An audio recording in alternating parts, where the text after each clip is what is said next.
ฮัลโหลทุกคนกับสบายดีและสวัสดีจ้าพี่น้องเนาะวันนี้มาพบกับซ่องกินเที่ยวไปกับน้องจอยเด้อจ้ามื้อนี้สิพาพ่อแม่พี่น้องมาเฮ็ดอุปลาพี่น้องนี่ปลานี่กะซื้อมาตั้งแต่หลายมื้อก่อนแล้วพี่น้องเดี๋ยวมื้อนี้สิเอามาอุใส่ผักอีตูหอมๆพี่น้องนี่ปลานี่จักเพิ่นเอิ้นปลาหยังบ่โมโหซื้อพี่น้องแต่ปลานี่นะแซ่บเลยเอาไปแกงเอาไปอุหรือว่าเอา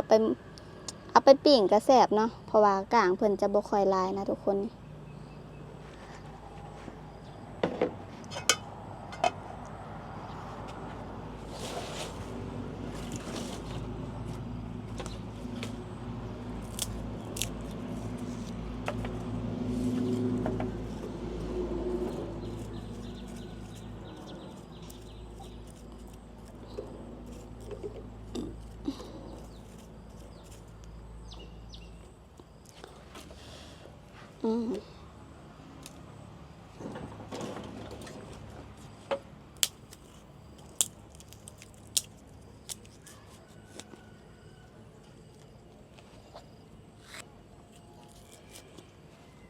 เบิ่งไฟสิลุกบ่พี่น้อง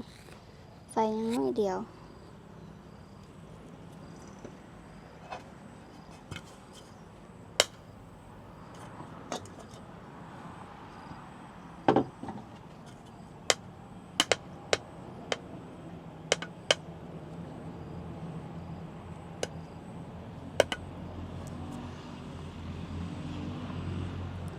ฝนตกได้นี่นะทุกคน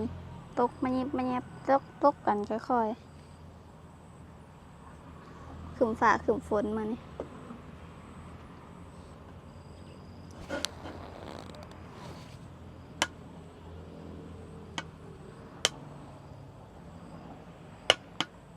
ตกแรงมาจักสิเฮ็ดกินหยังพี่น้อง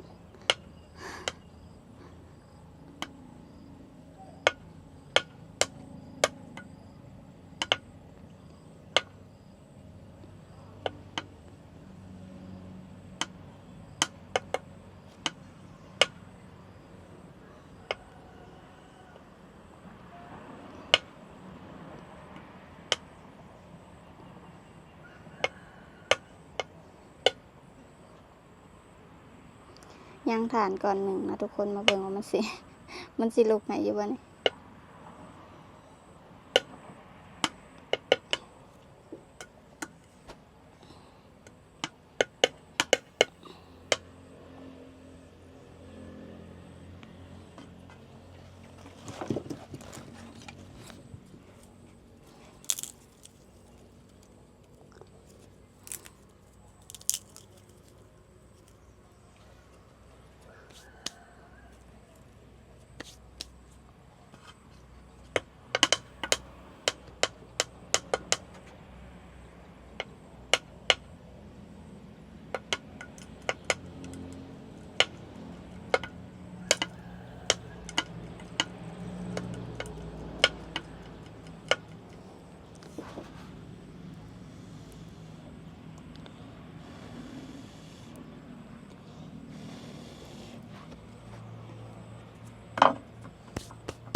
นี่ลูกแล้วทุกคน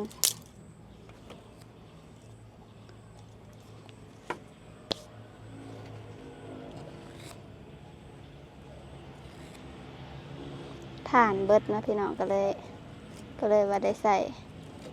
ส่ฟืนอันนี้ก็ถ่านโดนสุดท้าย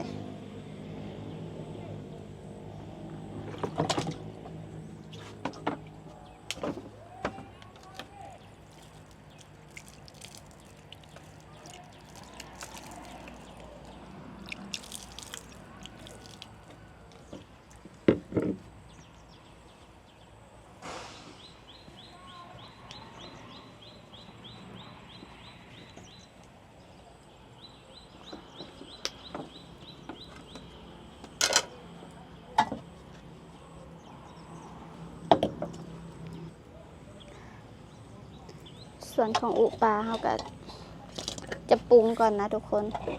คล้ายๆคือเขาเห็ดมกหมออะไรพี่น้องแต่ว่าเขาจะ อาจจะบ่ได้ตำมักพริกใส่เนาะ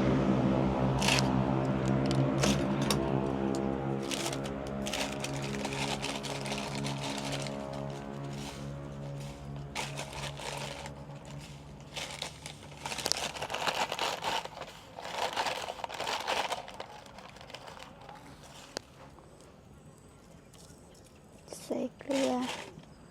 น้อยนึงพี่น้องแล้วก็ผงนัว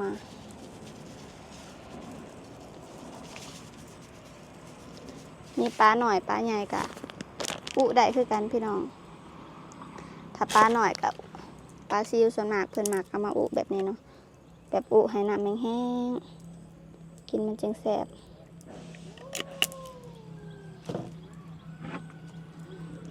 เติมน้ำหน่อยหนึ่งพี่น้อง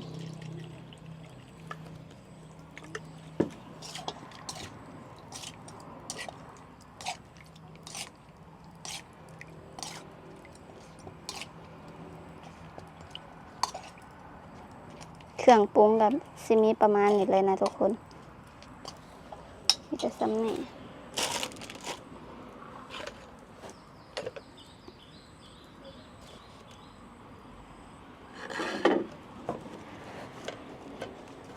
มื้อนี้บ่มีผักหยังใส่หลายนะ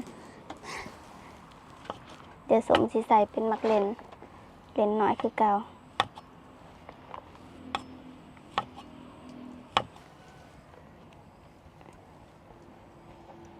เป็นวันหน่อยๆแบบนี้กระสมดีพี่น้อง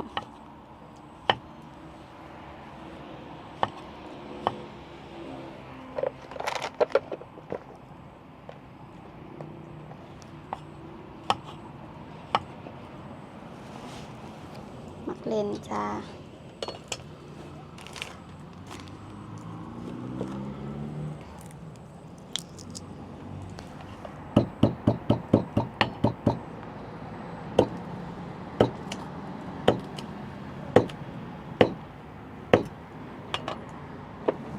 หัวชิไข่ก็ใส่เด้อพี่น้องมันสิได้หอมๆแล้วก็ใส่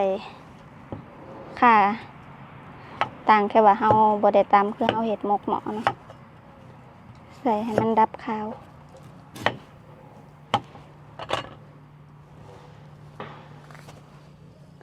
ฝนเริ่มตกแบบนี้ก็ยุงก็เริ่มออกพี่น้อง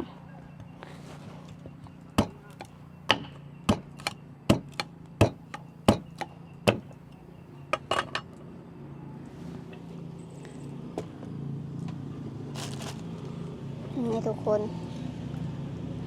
ผักพริกนี่เฮาสิบ่ตำนะพี่น้องอุนะเฮาสิใส่เป็นลูกโดดนั่นนี่เลย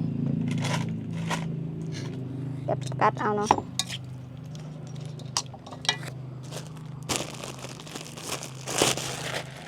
เดี๋ยวเบิ่งว่าผักเฮาสิมีผักหยังแหน่พี่น้องได้ใส่ผักหยังแหน่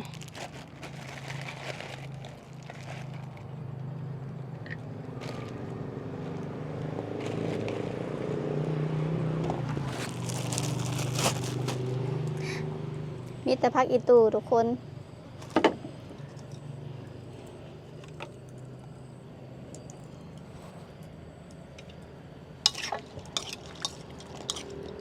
ผักอีตูนี่เดี๋ยวเราจะไปใส่บัตรตบถ่ายเนาะเดี๋ยวเพิ่นสิเปื่อยพดเดี๋ยวเราจะเอาอันปลาขึ้นไปอุก่อนนี่พี่น้องเครื่องปรุงมีประมาณนี้เลยมื้อนี้บ่มีผักยังใส่อุปลาจะใส่แต่ผักอีตูพี่น้องถ้าเป็นแบบเฮาเฮ็ดหมกหมอหมกหยังจังซี่เฮาก็สิใส่อันพวกผักหยังหลายๆแน่เนาะพี่น้อง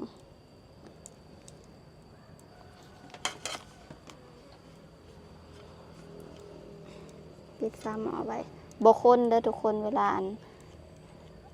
าที่เฮาอุปลาเฮาจะบ่คนเพิ่น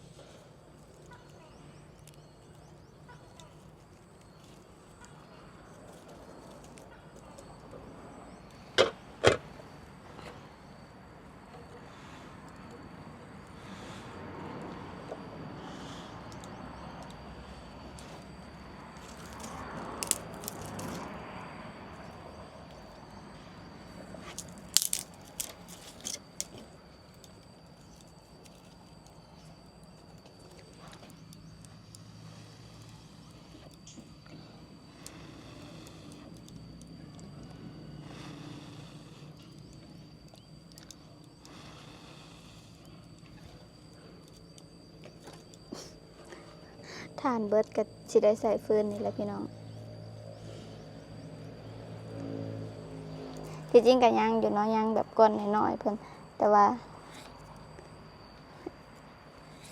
ขานเอาใส่พี่น้อง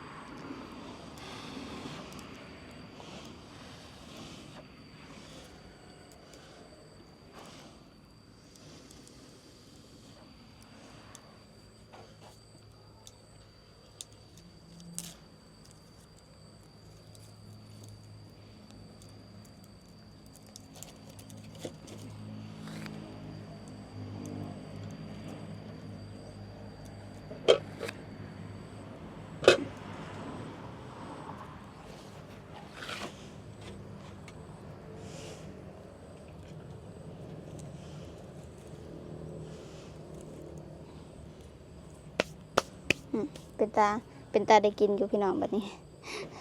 เมื่อกี้นี่เงียบอิมซิมอยู่ขอดีของการใส่ฟืนก็คือสุกไวทันใจพี่น้องแต่ว่าขอเสียก็คือควันเนาะเราต้องคอยหยัดฟืนใส่เพราะว่าฟืนเพิ่นจะเบิดไวบ่คือถ่านพี่น้อง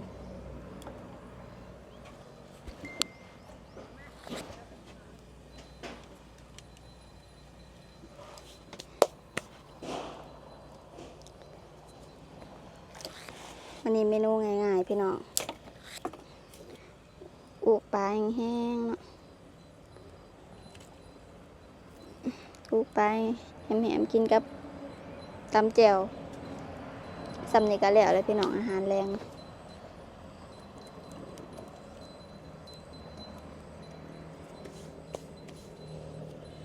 ส่วง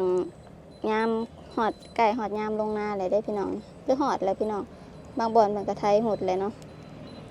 กะซิมีปลาแบบปลาเพิ่นเห็ดลงมันลงโตงลงอันรีนะพี่น้องเพิ่นไปหลัดเอาเนาะนำไหลอยู่ห่วยกะซิมีพวกปลาหน่อยปลาใหญ่เนาะตาสะออนพี่น้องยามฝนแบบนี้แหละคันว่าอยู่บ้านเฮานี่บ่อึดแนวกินพี่น้อง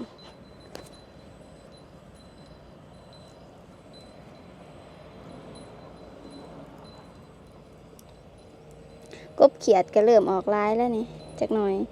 เพราะว่าเริ่มลงหน้าแหละ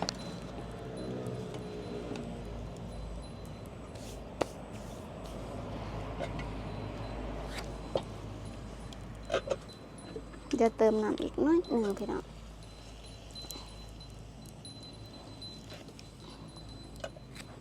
เติมหลายปวดเดี๋ยวมันสิเป็นแกงปลา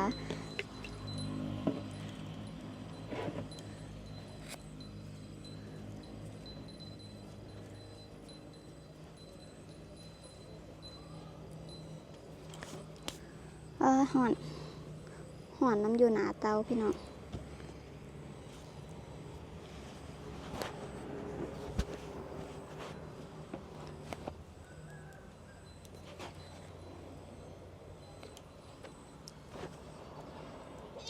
ถ้าได้ปลาหน่อยมาเสียนเอามามกใส่ใบตองให้พี่น้องเบิ่งเนาะมกใส่ใบตองแล้วก็เอาไปปิ้งพี่น้องปิ้งแห้มๆเนาะเอามาบายกับข้าวแซ่บๆอันเป็นปลาซิวหน่อยจังสินะ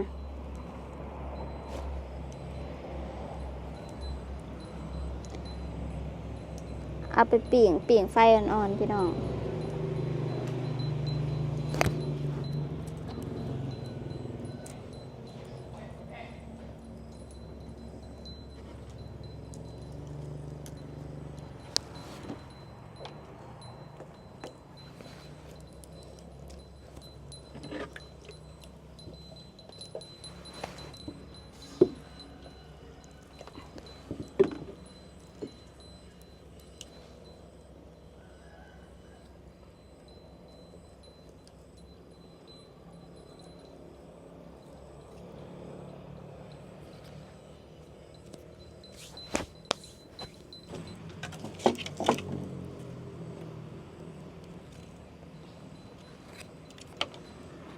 เก็บฟืนมาใส่อีกพี่น้อง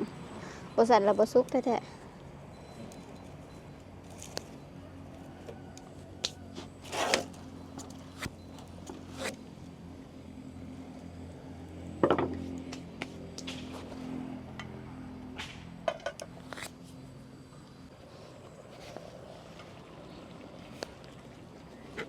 มาทุกคนแบบนี้เดี๋ยวเราสิมากับด่านปลามีแต่พริกเพิ่นลงนะทุกคนเขาจะบกคนแห้ง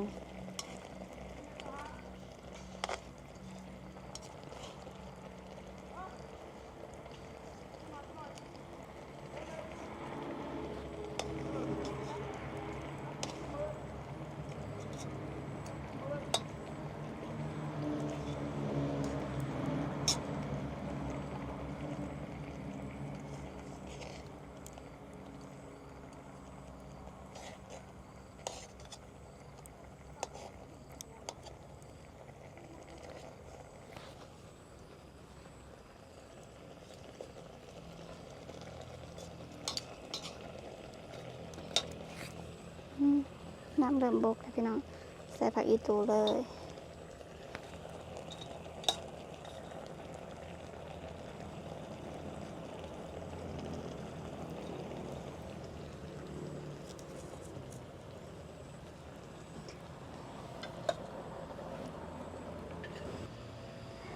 ปลาพี่น้องตอนนี้ไฟก็คือดับเปิดแล้วนะปลาแห้งๆแบบนี้เลยทุกคนเพราะว่าเราบ่มักน้ำลายเนาะหอมผักอีตูนะพี่น้องนี่เราจะให้น้ำเดือน้ำน้อยหนึ่งพี่น้องพอดีปลามันกำลังพอดีหอมๆเนาะพอดีใส่ใบอีตูปกมาปลาบางทุกคนปลาเนี่ยมาปุแสบเพราะกลางบ่ลายซิมเบิ่งรสชาติเลยพี่น้องคือว่าโอเคแสบแล้วเนาะมาวันนี้เราสิตักใส่ถ้วยพี่น้อง